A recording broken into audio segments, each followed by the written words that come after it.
If you are looking for an absolute masterclass in high-stakes investigative journalism, terrifying digital surveillance, and a pulse-pounding, deeply claustrophobic reporter versus cyber predator tactical battle, you need to clear your calendar for Michael Connelly.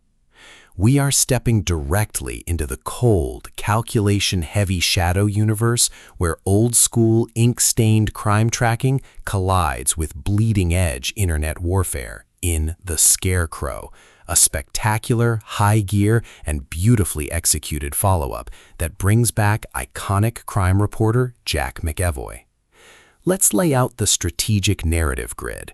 If you are a fan of stories where a meticulous, cynical journalist refuses to accept an easy police arrest, where a shadowy, invisible serial killer weaponizes the very framework of the internet to stalk his prey, and where the author utilizes flawless, real-world print newsroom dynamics to build an elite investigative perimeter, this book is engineered to lock you in.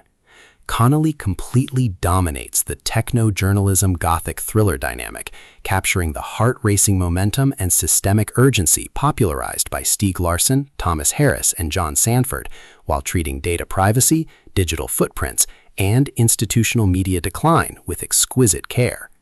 The narrative tracking grid finds Jack McEvoy facing a bleak professional paradigm shift at the Los Angeles Times.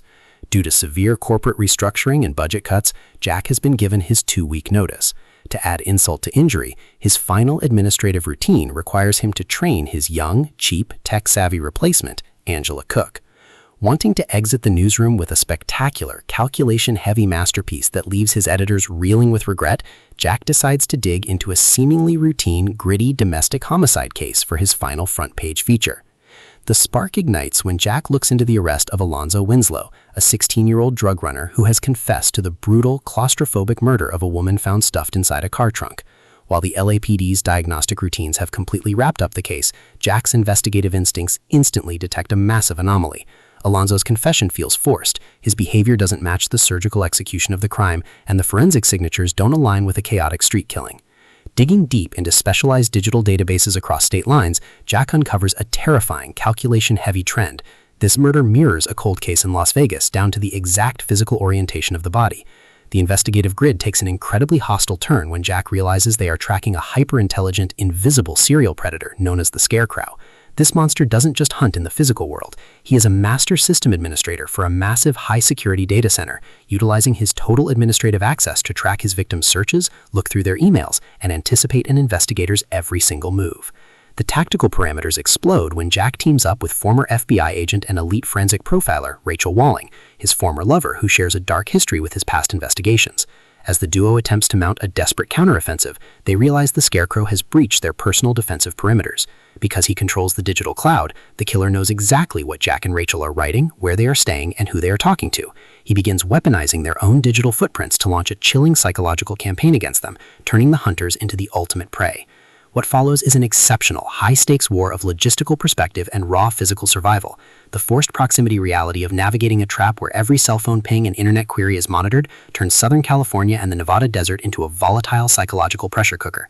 To survive the overarching conspiracy and expose the monster lurking inside the servers, Jack must balance old-school shoe-leather journalism with Rachel's tactical behavioral analysis. It is a journalistic thriller, cyber suspense, serial killer noir, techno-procedural masterpiece that treats newsroom tradecraft and data surveillance with elite precision. The tension here burns with a sharp, calculation-heavy intensity. We are talking about that high-frequency, he is reading this as I type energy, where a flashing cursor on a laptop, a sudden anomaly in a telephone line, or a shadow moving outside an isolated desert motel carries massive structural weight. The sharp, tactical contrast between Jack's reliance on physical truth and the Scarecrow's total mastery of the digital shadow world is top tier.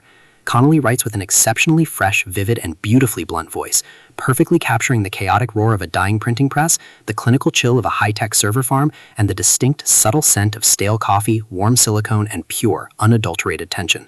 What truly elevates this milestone insinuation into elite territory is the author's unmatched ability to write realistic investigative warfare alongside a searing commentary on the digital age. Jack McEvoy isn't an untouchable action hero. His professional desperation, deep-seated flaws, and raw fear match the complexity of the systemic trap he is fighting step for step, making his race for survival feel profoundly authentic and deeply gripping. The pacing moves with calculated momentum, tracking intense database deep dives and breathtaking close-quarter standoffs before ratcheting up to an absolute jaw-dropping final confrontation inside the heart of the machine. The Scarecrow is the definitive, pro-level upgrade your technological suspense and contemporary crime fiction library demands right now. It is elegant, immensely fast-paced, and utterly unputdownable. It proves that in an interconnected world where nothing is truly deleted, the most dangerous asset on the battlefield is a reporter who refuses to let the truth be buried in the code. So, secure your personal reading sanctuary, review your network security, open your Kindle, and prepare to go off the grid.